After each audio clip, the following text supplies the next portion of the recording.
நண்பர்களே, உங்களுக்கு எங்கள் அன்பின் வாழ்த்துக்கள். நீங்கள் கற்றும் கேட்டும் கண்டும் இருக்கிறவைகள் எவைகளோ அவைகளையே செய்யுங்கள். அப்பொழுது சமாதானத்தின் தேவன் உங்களோடு இருப்பார் என்று பவுல் கூறியது போல நாமும் வேத வசனங்களை கற்று அதன்படி வாழ பிரயாசப்படுவோம். தேவனுடைய சமாதானம் உங்களோடு இருப்பதாக. இன்று நாம் 1 தெசலோனிக்கேயர் 1 அதிகாரம் 6 வசனம் முதல் கற்றுக்கொள்ள இருக்கிறோம். செய்தியை கேட்போமா?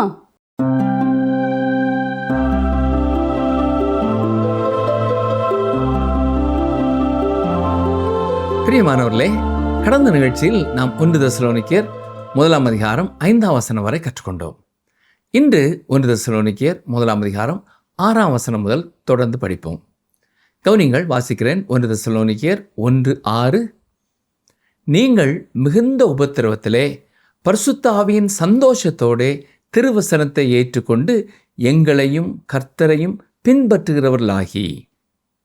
இந்த வசனத்தில் நாம் பார்ப்பது போல பவுல் தன்னையும் சீலாவையும் தீமோத்தேயுவையும் மாதிரியாக வைத்து தெசலோனிக்கேயர் பின்பற்றினார்கள் என்கிறார். நம்மில் அநேகர் நம்மை மற்றவர்களுக்கு மாதிரிகளாக வைக்க முடியாதவர்களாக இருக்கிறோம். ஆனால் பவுல் ரோம சாம்ராஜ்யம் எங்கும் சுற்றித் திரியும் பொழுது தன்னை விசுவாசிகளுக்கு மாதிரியாகவே வைத்தார். பிலிப்பி சபைக்கு அவர் எழுதும் பொழுதும் பிலிப்பியர் 4 அதிகாரம் 9 வசனத்திலே, நீங்கள் என்னிடத்தில் கற்றும் அடைந்தும் கேட்டும் கண்டும் இருக்கிறவைகள் எவைகளோ அவைகளையே செய்யுங்கள், அப்பொழுது சமாதானத்தின் தேவன் உங்களோடு இருப்பார் என்று எழுதினார். அகிரிப்பா ராஜாவின் முன் விசாரணைக்காக கட்டப்பட்டவராய் நிற்கும் பொழுதும் அகிரிப்பா ராஜாவை பார்த்து, இந்த கட்டுகள் தவிர முழுவதும் நீர் என்னைப் போல் ஆகும்படி தேவனை வேண்டிக் கொள்கிறேன் என்று அவரால் கூற முடிந்தது. 1 கொரிந்தியர் 11 அதிகாரம் 1 வசனத்திலேயும், நான் கிறிஸ்துவை பின்பற்றுகிறது போல நீங்கள் என்னை பின்பற்றுகிறவர்களாய் இருங்கள் என்று கொரிந்து சபைக்கும் கூறியிருக்கிறார். பவுல் அவ்வாறு ஒரு சாட்சியாக இருந்தது மட்டுமல்ல, 2 கொரிந்தியர் 3 அதிகாரம் 2 வசனத்தில், எங்கள் இருதயங்களில் எழுதப்பட்டும் சகல மனுஷராலும் அறிந்து வாசிக்கப்பட்டும் இருக்கிற எங்கள் நிருபம் நீங்கள் தானே என்று கொரிந்து சபையை குறித்து எழுதுகிறார். பிரியமானவர்களே, இயேசுவை இரட்சகராக விசுவாசிக்கிற ஒவ்வொருவரும் கிறிஸ்துவை பிரதிபலிக்கிறவர்களாக, அவருக்கு சாட்சிகளாக வாழ வேண்டும் என்பதே பவுல் அப்போஸ்தலனுடைய இருதய வாஞ்சை. 1 தெசலோனிக்கேயர் 1 அதிகாரம் 6 வசனத்தை பார்க்கும் பொழுதும், தெசலோனிக்கேயர் மிகுந்த உபத்திரவத்திலே பரிசுத்த ஆவியின் சந்தோஷத்தோடு வாழ்ந்து கொண்டிருந்தார்கள் என்று வாசிக்கிறோம். உபத்திரவமும் சந்தோஷமும் எதிரெதிரான காரியங்கள். ஒன்று கிழக்கு என்றால் அடுத்தது மேற்கு என்று கூறலாம். இரண்டும் ஒன்றோடு ஒன்று ஐக்கியப்பட்ட வார்த்தைகள் அல்ல. இரவையும் பகலையும் போல, குளிரையும் வெப்பத்தையும் போல அவை வெவ்வேறானவை. ஒரு மனிதன் மிகுந்த உபத்திரவத்தில் இருக்கும் பொழுது அவருடைய வாழ்க்கையிலே சந்தோஷம் இருக்க முடியாது. அதுதான் இயற்கையான காரியம். ஒரு மனிதன் வாழ்க்கையிலே சந்தோஷமாக இருப்பான் என்றால் உண்மையாகவே அவனுடைய வாழ்க்கையிலே உபத்திரவங்கள் இல்லை என்று பொருள். ஆனால் தெசலோனிக்கே சபையிலே வாழ்ந்த பரிசுத்தவான்கள் மிகுந்த உபத்திரவத்தில் வாழ்ந்து கொண்டிருந்தாலும் அதன் மத்தியிலும் பரிசுத்தாவின் சந்தோஷத்தை பெற்றவர்களாய் இருந்தார்கள். இதுதான் உண்மையான வெற்றி. பிரியமானவர்களே, இந்த நாட்களிலே குணமாக்குதலை குறித்து நாம் அதிகமாக கேள்விப்படுகிறோம். தேவன் என்னையும் குணமாக்கி இருக்கிறார். இது அற்புதமான ஒன்றுதான். ஆனால் அற்புதமான பரிசுத்தவான்கள் சிலர் வேதனையின் மத்தியில் நீண்ட நாட்களாக படுக்கையிலே இருக்கிறார்கள். அவர்கள் தங்கள் உள்ளங்களிலே பரிசுத்தாவின் சந்தோஷத்தோடு காணப்படுகிறார்கள். ஏமி கார்மைக்கல் அம்மையாரை குறித்து ஒருவேளை நீங்கள் கேள்விப்பட்டிருக்கலாம். தமிழ்நாட்டின் தென்பகுதியில் டோனாவூர் என்னும் இடத்தில் பெற்றோரால் கைவிடப்பட்ட பிள்ளைகளை காக்கும் பணியிலே சிறப்பான ஊழியத்தை செய்தார்கள். ஆனால் அவர்களும் தங்கள் வாழ்க்கையிலே 20 ஆண்டுகள் படுக்கையில் இருந்தார்கள். அது உங்களுக்கு தெரியுமா? அவர்கள் இருந்த கட்டில் கால் ஏற்படுத்திய குழியை இன்று நீங்கள் அங்கே சென்றாலும் பார்க்க முடியும். நமது நிகழ்ச்சியை கவனித்து கொண்டிருக்கிற கர்த்தருடைய பிள்ளைகள் பலர் உபத்திரவத்தின் மத்தியிலும் சந்தோஷத்தோடு காணப்படுகிறார்கள். ஆனால் அருமையானவர்களே, உபத்திரவங்களின் மத்தியிலே இந்த உலகத்தின் இன்பங்களினாலே யாரும் மகிழ்ச்சியோடு இல்லை. இந்த உலகம் உபத்திரவத்தையும் இன்பத்தையும் ஒரே இடத்திலே வைக்க முடியாது. ஆனால் தெசலோனிக்கே மக்கள் தங்கள் உபத்திரவத்தின் மத்தியிலே பரிசுத்தாவின் சந்தோஷத்தோடு திருவசனத்தை ஏற்றுக்கொண்டார்கள். உண்மையாய் கிறிஸ்துவை பின்பற்றும் எந்த ஒரு மனிதனின் வாழ்க்கையிலும் வேதனைகளின் மத்தியிலும் உபத்திரவங்களின் மத்தியிலும் கசப்புகளின் மத்தியிலும் இருதயத்தின் ஆழத்திலே இனிமையையும் அமைதியையும் சமாதானத்தையும் அனுபவிக்க முடியும். கிறிஸ்துவின் அன்பை ருசித்தவர்கள் மட்டுமே பாடுகளின் மத்தியிலும் சந்தோஷத்தோடு வாழ முடியும். 1 தெசலோனிக்கேயர் 1:7 இவ்விதமாய் மக்கதோனியாவிலும் அகாயாவிலும் உள்ள விசுவாசிகள் யாவருக்கும் மாதிரிகளானீர்கள். அகாயா என்று குறிப்பிடப்பட்டிருக்கிற இந்த பகுதி தான் ஐரோப்பா கண்டத்தில் மகா அலெக்சாண்டர் காலத்தில் ரோம சாம்ராஜ்யத்திற்கு உட்பட்ட கிரேக்க மக்கதோனியா பகுதியாய் இருந்தது. ரோம குடியிருப்பான தெசலோனிக்கே பட்டணத்தில் இருந்த திருச்சபை அந்த சுற்றுவட்டாரத்தில் எங்கும் மாதிரியான ஒரு சபையாக இருந்திருக்கிறது. இது எத்தனை அற்புதமான ஒரு சாட்சி! இன்னும் பல விசுவாசிகள் தங்களை சுற்றி இருக்கிறவர்களுக்கு மாதிரிகளாக இருக்கிறார்கள். ஆண்டவருக்கு ஸ்தோத்திரம். ஆனால் மிகச்சில திருச்சபைகளே தூரமான இடங்களிலும் அதன் கிறிஸ்தவ விசுவாசத்திற்கு சாட்சியாக இருக்கின்றன. இன்று உண்மை அன்பு இல்லாததால் பல திருச்சபைகள் சாட்சியை இழந்து நிற்கின்றன. கவனிங்கள், வாசிக்கிறேன். 1 தெசலோனிக்கேயர் 1:8 எப்படியெனில் உங்களிடத்திலிருந்து கர்த்தருடைய வசனம் மக்கதோனியாவிலும் அகாயாவிலும் தொனித்ததுமல்லாமல் நாங்கள் அதை குறித்து ஒன்றும் சொல்ல வேண்டியதாக இராதபடிக்கு தேவனை பற்றின உங்கள் விசுவாசம் எங்கும் பிரசித்தமாயிற்று. பவுல் தனது ஊழியத்தின் நிமித்தமாக ஒவ்வொரு இடங்களுக்கு செல்லும் பொழுதும் ஏற்கனவே அந்த பகுதியில் உள்ள மக்கள் இந்த தெசலோனிக்கே சபையின் சாட்சி வாழ்க்கை குறித்து கேள்விப்பட்டவர்களாயிருந்தார்கள். எனவே இவர் தெசலோனிக்கே சபையை குறித்து அங்கே எதுவும் சொல்ல தேவையில்லாத ஒரு சூழ்நிலை இருந்தது. இந்த உண்மை அந்த திருச்சபை குறித்த மிக உன்னதமான காரியங்களை வெளிப்படுத்துவதாக இருந்தது. அதைத்தான் 9, 10 வசனங்களிலே அவர் குறிப்பிட்டிருக்கிறார். கவனிங்கள், வாசிக்கிறேன். 1 தெசலோனிக்கேயர் 1:9, 10 வசனங்கள். ஏனெனில் அவர்கள் தாமே எங்களை குறித்து உங்களிடத்தில் நாங்கள் அடைந்த பிரவேசம் இன்னதென்பதையும் ஜீவனுள்ள மெய்யான தேவனுக்கு ஊழியம் செய்வதற்கு நீங்கள் விக்கிரகங்களை விட்டு தேவனிடத்திற்கு மனம் திரும்பினதையும் அவர் மரித்தோரிலிருந்து எழுப்பினவரும் இனிவரும் கோபாக்கினை நின்று நம்மை நீங்களாக்கி இரட்சிக்கிறவருமாய் இருக்கிற அவருடைய குமாரனாகிய இயேசு பரலோகத்திலிருந்து வருவதை நீங்கள் எதிர்பார்த்து கொண்டிருக்கிறதையும் அறிவிக்கிறார்களே. ஏற்கனவே 3வது வசனத்தை நாம் படிக்கும் பொழுது இந்த 2 வசனங்களையும் ஓரளவு சிந்தித்தோம். சபை மக்களின் விசுவாசத்தின் கிரியை தான் அவர்கள் ஜீவனுள்ள மெய்யான தேவனுக்கு ஊழியம் செய்வதற்காகவே விக்கிரகங்களை விட்டு தேவனிடத்திற்கு மனம் திரும்ப செய்தது. அவருடைய அன்பின் பிரயாசம் ஜீவனுள்ள மெய்யான தேவனுக்கு ஊழியம் செய்ய அவர்களை தூண்டியது. அவருடைய நம்பிக்கையின் விசுவாசம் இயேசு பரலோகத்திலிருந்து வருவதை எதிர்பார்த்து கொண்டிருக்க செய்தது. பவுல் தெசலோனிக்கே பட்டணத்திலே வந்து சேர்ந்த பொழுது அங்கு காணப்பட்ட விக்கிரக வணக்கத்தை குறித்து அல்லது அப்பல்லோ, வீனஸ் என்னும் ரோம ராஜ்யத்திலே காணப்பட்ட பிற வழிபாடுகளை குறித்து ஒரு செய்தி தொடரை தொடங்க போகிறேன் என்று அவர் சொல்லவில்லை. அவர் தெசலோனிக்கே பட்டணத்துக்கு வந்தபொழுது இயேசு கிறிஸ்துவை குறித்து மட்டுமே பிரசங்கித்தார். அவர் இயேசுவை பிரசங்கித்த பொழுது அவர்கள் விக்கிரகங்களை விட்டு தேவனை நோக்கி திரும்பினார்கள். பிரியமானவர்களே, நீங்கள் விக்கிரகங்களை விட்டு தேவனிடத்தில் திரும்ப வேண்டும் என்று அவர் பிரசங்கிக்கவே இல்லை. அவர் இங்கே கூறுவதென, நீங்கள் விக்கிரகங்களை விட்டு தேவனிடத்திற்கு மனம் திரும்பினீர்கள் என்று தான் கூறியிருக்கிறார். இன்று பலர் பிரசங்கிப்பது என்ன? ரட்சிப்பிற்கு மனம் திரும்புதல் அவசியம் என்று பிரசங்கிக்கிறார்கள். மனம் திரும்புதலும் விசுவாசிப்பதும் 2 வித்தியாசமான காரியங்கள் என்று போதிக்கிறார்கள். ஆனால் இரண்டும் ஒன்றோடு ஒன்று இணைக்கப்பட்டதாய் இருக்கிறது. அவர் இயேசுவை பிரசங்கித்த பொழுது அவர்கள் விக்கிரகங்களை விட்டு தேவனிடத்தில் திரும்பினார்கள். இங்கே மிக முக்கியமான ஒன்றை நீங்கள் கவனிக்க வேண்டும். நாம் தேவனிடத்திலே திரும்பும் பொழுது அது விசுவாசத்தின் கிரியையாக இருக்கிறது. அதுதான் விசுவாசம் செயல்படும் விதம். இவ்வாறு அவர்கள் தேவனிடத்திலே திரும்பியதினாலே அவர்கள் மனம் திரும்பினார்கள். அவர்கள் மனம் திரும்பியதினாலே தேவனிடத்திலே திரும்பவில்லை. அவர்கள் தேவனிடத்தில் திரும்பினபடினாலே இயற்கையாக விக்கிரகங்களை விட்டு திரும்பினார்கள். ஒரு குறிப்பிட்ட காரியத்திலிருந்து திரும்புவதுதான் மனம் திரும்புதல். கவனியுங்கள், உங்கள் உள்ளங்கை உங்கள் முகத்தை பார்ப்பது போல வைத்துக் கொள்ளுங்கள். அப்படியே உங்களுடைய கையை நீங்கள் திருப்புங்கள்.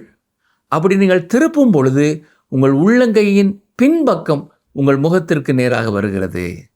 உள்ளங்கை வெளிநோக்கி திரும்பி விடுகிறது. இதே போலத்தான் ஒரு குறிப்பிட்ட காரியத்திலிருந்து நீங்கள் மனம் திரும்பாமல் கிறிஸ்துவை நோக்கி திரும்ப முடியாது. ஒரு குறிப்பிட்ட காரியத்திலிருந்து திரும்புவதுதான் மனம் திரும்புதல். பாவத்திலிருந்து நம்மை ரட்சிப்பவர் இயேசு கிறிஸ்து என்பதை நாம் உயர்த்தி கூற வேண்டும். உலகத்தில் ஒவ்வொரு மனிதனும் தான் பாவி என்பதை உணர வேண்டும். இப்படி உணரும் ஒரு மனிதன் நியாய தீர்ப்பு நாள் வரை தன் பாவத்தை குறித்து துக்கப்பட்டு அழுது கொண்டே இருப்பான் என்றால் அது எந்த விதத்திலும் அவனுக்கு நன்மை செய்ய போவதில்லை. குடிக்கு அடிமையாயிருக்கிற பலர் பலமுறை தங்கள் வாழ்க்கையை குறித்து கவலைப்படுகிறார்கள். ஆனால் அவர்கள் இயேசு கிறிஸ்துவை நோக்கி திரும்பாத வரை அதில் எந்த பயனும் இல்லை. முற்காலங்களிலே நீராவியில் ஓடும் பெரிய படகுகள் உண்டு. அது மட்டுமல்ல, நீராவியிலேயே விசிலடிக்கும் அமைப்பும் அதிலே இருந்தது. பெரிய நதிகளிலே அது முன்னோக்கி செல்லும் பொழுது மற்ற படகுகள் வழிவிடும்படியாக அல்லது இந்த பயணிகள் படகுகள் வருவதை முன்னறிவிக்கும்படியாக விசிலடிக்கும். அப்பொழுது முன்னோக்கி செல்லும் அந்த படகு சற்று நேரத்திலே நீரோட்டத்தின் போக்கில் செல்ல ஆரம்பித்துவிடும். இன்று பலருடைய வாழ்க்கை இவ்வண்ணமாகத்தான் இருக்கிறது. தங்களது குறைகளை குறித்து பாவங்களை குறித்து கண்ணீர் வடிப்பார்கள், மிக அதிகமாக துக்கப்படுவார்கள். ஆனால் அவர்கள் வாழ்க்கையில் முன்னேறுவதில்லை. பிரியமானவர்களே, இதில் எந்த பயனும் இல்லை. இயேசு கிறிஸ்துவை நோக்கி திரும்பும் பொழுது மட்டுமே பாவத்திலிருந்து மனம் திரும்புவார்கள். நிகழ்ச்சியை கேட்டுக்கொண்டிருக்கிற அருமையான சகோதரனே, சகோதரியே, நீங்கள் உண்மையில் கிறிஸ்துவை நோக்கி திரும்பும் பொழுது அவர் வெறுக்கிற காரியங்களை விட்டும் திரும்புகிறீர்கள். அதுதான் மனம் திரும்புதல். உண்மையாகவே தெசலோனிக்க திருச்சபை மக்களும் விக்கிரகங்களை விட்டு திரும்பும் பொழுது தங்கள் நாட்களை எப்படி வீணாக கழித்து விட்டார்கள் என்று அழுதிருப்பார்கள். அவர்கள் தேவனிடத்திலே திரும்பிய பின்னர் அவர்கள் வாழ்க்கையிலும் ஒரு திருப்பம் ஏற்பட்டது. தேவனிடத்தில் திரும்பியதுதான் முதலாவது நடந்த காரியம். அப்படி திரும்பிய பொழுது தங்கள் தவறான வாழ்க்கையையும் விட்டு திரும்பினார்கள். இயேசு கிறிஸ்துவே உலகத்தின் இரட்சகர் என்பது பிரசங்கிக்கப்படும் பொழுது மனம் திரும்புதலும் சேர்ந்து பிரசங்கிக்கப்படுகிறது. வெளிப்படுத்தின விசேஷம் 2, 3 அதிகாரங்களிலே சொல்லப்பட்டிருக்கிற 7 திருச்சபைகளுக்கு தேவன் கொடுக்கும் செய்தியை வாசித்து பாருங்கள். அவர் திருச்சபையை பார்த்து மனம் திரும்புகள் என்றுதான் கூறியிருக்கிறார். ஆனால் இன்று திருச்சபை மக்கள் மற்றவர்களை பார்த்து மனம் திரும்புங்கள் என்று கூறிக்கொண்டிருக்கிறார்கள். திருச்சபையில் இருப்பவர்கள்தான் மனம் திரும்ப வேண்டும்.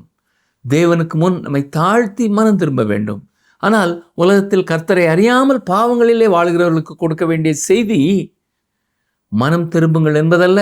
அவர்கள் இயேசு கிறிஸ்துவை விசுவாசித்து அவரை தங்கள் சொந்த இரட்சகராக ஏற்றுக்கொள்ள அழைக்கப்பட வேண்டும். தேவனுடைய அன்பையும் இயேசு கிறிஸ்துவின் கிருபையையும் சரியாக புரிந்து கொள்ளும் பொழுது அவர்களும் பாவத்தை விட்டு தேவனிடத்தில் திரும்புவார்கள். நிகழ்ச்சியை கேட்டுக்கொண்டிருக்கிற எனக்கு அருமையான சகோதரனே, சகோதரியே, உங்களுக்கு அறிமுகமான இயேசுவின் அன்பை ருசித்திராத யாரையாவது பார்த்து அது தவறு இது தவறு என்று குத்தி குத்தி நீங்கள் காட்ட தேவையில்லை. இயேசுவின் அன்பை அவர்கள் புரிந்து கொள்ள செய்யுங்கள். உங்கள் வாழ்க்கை அவர்களுக்கு சாட்சியாக இருக்கட்டும். உங்களுடைய வார்த்தைகள் இயேசு யார் என்பதை அவர்கள் புரிந்து கொள்ள செய்யட்டும். அப்பொழுது அவர்களே தேவனை நோக்கி திரும்புவார்கள். அப்பொழுது மெய்யான மனம் திரும்புதல் உண்டாகும். 1 தெசலோனிக்கர் 1 அதிகாரம் 9 ஜீவனுள்ள மெய்யான தேவனுக்கு ஊழியம் செய்வதற்கு நீங்கள் விக்கிரகங்களை விட்டு தேவனிடத்திற்கு மனம் திரும்பினதையும் என்கிறார். அவர்கள் தேவனிடத்தில் திரும்பினபடினாலே தான் ஜீவனுள்ள மெய்யான தேவனுக்கு ஊழியம் செய்கிறார்கள். யோவான் 14 அதிகாரம் 15 இயேசு கூறியது என்ன? நீங்கள் என்னிடத்தில் அன்பாயிருந்தால் என் கற்பனைகளை கைக்கொள்ளுங்கள். அதன் பொருள் என்ன? நீங்கள் அவரை நேசிக்கவில்லை என்றால் நீங்கள் கீழ்ப்படிய வேண்டிய அவருடைய கட்டளைகள் உங்களுக்கு இல்லை. நீங்கள் வெளியே சென்று நற்செய்தியை பிரசங்கிக்க வேண்டும் என்று எண்ணுகிறீர்கள், ஆனால் நீங்கள் தேவனை நேசிக்கவில்லை. அப்படி என்றால் நீங்கள் வீட்டிலேயே இருப்பதுதான் நல்லது. நீங்கள் உலகமெங்கு போய் சர்வ சிருஷ்டிக்கும் சுசேஷத்தை பிரசங்கியுங்கள் என்பது அவருடைய கட்டளை. அது அவரை நேசிப்பவர்களுக்கு மட்டும் அவர் கொடுத்த கட்டளை. நீங்கள் அவரை நேசிக்கவில்லை என்றால் இந்த பணியை நீங்கள் செய்ய வேண்டியதில்லை. சீமோன் பேதுருவினிடத்திலே இயேசு உயிர்த்தெழுந்த பின் பேசிய வார்த்தைகள் உங்களுக்கு நினைவில் இருக்கிறதா? யோவான் 21 அதிகாரத்தில் இதை குறித்து நாம் வாசிக்கிறோம். பேதுரு இயேசுவை மறுதலித்தார், உண்மைதான். ஆனால் பின் உயிர்த்தெழுந்த இயேசுவை பேதுரு சந்தித்தார். என்றாலும் மீண்டும் பேதுரு மீன் பிடிக்க சென்று விட்டார். ஆனாலும் இயேசு அவர்களை தேடி அங்கே வந்தார். பேதுருவின் அருகிலே நின்றார். அப்பொழுது இயேசு பேதுருவை பார்த்து, பேதுருவே, நீ ஏன் என்னை மறுதலித்தாய் என்று கேட்கவில்லை. பெந்தைக்கோஸ்தே நாளிலே நீ பிரசங்கிக்கும்படியாக நான் சொல்வேன் என்றால் நீ அதை நன்றாக செய்வாயா என்றும் கேட்கவில்லை. அவர் கேட்ட கேள்வி, பேதுருவே, நீ என்மேல் அன்பாயிருக்கிறாயா என்பதுதான். பேதுரு இல்லை என்று கூறியிருப்பார் என்றால், பேதுருவே, நீ எனக்கு ஊழியம் செய்வதை விட்டுவிடு என்றுதான் கூறியிருப்பார். அடுத்ததாக தெசலோனிக்கே சபை மக்கள் குமாரனாகிய இயேசு பரலோகத்திலிருந்து வருவதை எதிர்பார்த்து கொண்டு இருந்தார்கள் என்று நாம் வாசிக்கிறோம். அவர்கள் சும்மா உட்கார்ந்து கொண்டு காத்து கொண்டிருந்தார்கள் என்பதல்ல, அவர்கள் துரிதமாக செயல்பட்டு கொண்டிருந்தார்கள். நீங்களும் தேவனை விசுவாசிப்பீர்கள் என்றால் அவருக்கு ஊழியம் செய்வீர்கள். அவருக்காக காத்திருக்கும் சமயத்தில் நீங்கள் அவருக்காக துரிதமாக பணி செய்வீர்கள். நிகழ்ச்சியை கேட்டுக்கொண்டிருக்கிற எனக்கு அருமையான சகோதரனே, சகோதரியே, இயேசுவின் 2வது வருகைக்காக காத்து கொண்டிருக்கிற எனக்கு பிரியமானவர்களே, நீங்கள் ஆண்டவரை உண்மையாய் நேசிக்கிற அன்பு உங்களிடத்தில் இருக்கிறதா என்பதை யோசித்து பாருங்கள். அப்படி என்றால் இந்த அவருக்காக நீங்கள் என்ன செய்து கொண்டிருக்கிறீர்கள்? இயேசு சீக்கிரமாய் வருகிறார் என்பதனாலே எத்தனை அதிகமான மக்களை கர்த்தருடைய அன்பிற்கு நேராக வழிநடத்த முடியுமோ அதற்காக நாம் செயல்படுகிறவர்களாய் இருக்க வேண்டும். கர்த்தருடைய வார்த்தையை எத்தனை அதிகமான மக்களுக்கு நாம் கொடுக்க முடியுமோ, அறிமுகப்படுத்த முடியுமோ, நாம் கொடுத்து கொண்டே இருக்க வேண்டும். அதுதான் அவர் வருகைக்காக நாம் காத்திருக்கிறோம் என்பதற்கான உண்மையான வெளிப்படையான அடையாளம். இயேசு கிறிஸ்துவின் வருகை நம்மை செயல்பட வைக்கும் ஒரு நம்பிக்கை. கிறிஸ்துவின் வருகை குறித்து கூறும் பொழுது சபை எடுத்துக்கொள்ளப்படும் என்று சொல்லப்பட்டிருக்கிறது. இதை குறித்து நாம் வாக்குவாதம் செய்ய தேவையில்லை. இந்த சத்தியத்திற்கு ஏற்றாற்போல் வாழ வேண்டும். மகா உபத்திரவ காலத்திற்கு பின்னர் தான் திருச்சபை எடுத்துக்கொள்ள தேவன் வரப்போகிறார் என்று பலர் நம்பிக்கொண்டிருக்கிறார்கள். இன்னும் சிலர் அவர் வரப்போகிறார் என்பதையே நம்புவதில்லை. என்றாலும் இயேசுவை எங்கள் இரட்சகர் என்பதை நாங்கள் விசுவாசிக்கிறோம் என்று சொல்கிறார்கள். இப்படிப்பட்ட எல்லா குழுவினருக்கும் முன் நான் வைக்க விரும்புகிற ஒரே ஒரு கேள்வி, இயேசு வருகிறார் என்பதை குறித்த உங்கள் நம்பிக்கை எப்படி உங்கள் வாழ்க்கையை மாற்றி அமைத்திருக்கிறது? இயேசு கிறிஸ்து திருச்சபையை இந்த உலகத்திலிருந்து எடுத்துக்கொள்ள வருகிறார் என்பது நாம் தப்பிக்கொள்ள நமக்கு இருக்கிற ஒரு மார்க்கம் அல்ல. கிறிஸ்துவின் வருகை குறித்த நம்பிக்கை நம்மை துரிதமாக சேவை செய்ய தூண்டுகிறதாய் இருக்க வேண்டும். அவருடைய வார்த்தையை எல்லாரும் அறிந்து கொள்ள செய்வதிலே நாம் நம்முடைய பங்கை நிறைவேற்றுவதில் அக்கறையோடு இருக்க வேண்டும். அப்பொழுதுதான் நம்முடைய இருதயத்திலே கர்த்தராய் இயேசுவே வாரும் என்று அழைக்கிறவர்களாய் காணப்படுவோம். சரியாய் திட்டமிட்டு செயல்படுவோமா? கர்த்தருடைய கிருபை உங்களோடும் உங்கள் குடும்பத்தோடும் தங்கியிருப்பதாக. ஆமென்.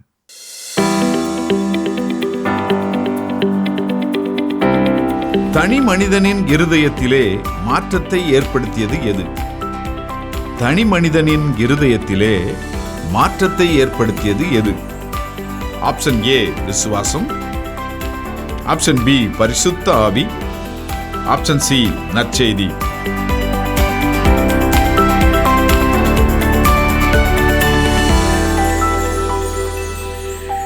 அன்பர்களே, நமக்கு வரும் உபத்திரவங்கள் நம் வாழ்க்கையில் நன்மைக்காக வருகிறது என்று நினைத்து பொறுமையாயிருங்கள். கடைசி காலங்களில் இருக்கிற நாம் தேவனை நேசிப்போம், மற்றவர்களுக்கு அவருடைய அன்பை கூறுவோம். உங்கள் வாழ்க்கைதான் நடமாடும் சாட்சிகள். இந்த நிகழ்ச்சி உங்களுக்கு பிடிச்சிருக்கா? அப்ப இப்பவே மிஸ்டர் கால் கொடுங்க. பரிசு வெல்றது நீங்களாவும் இருக்கலாம்.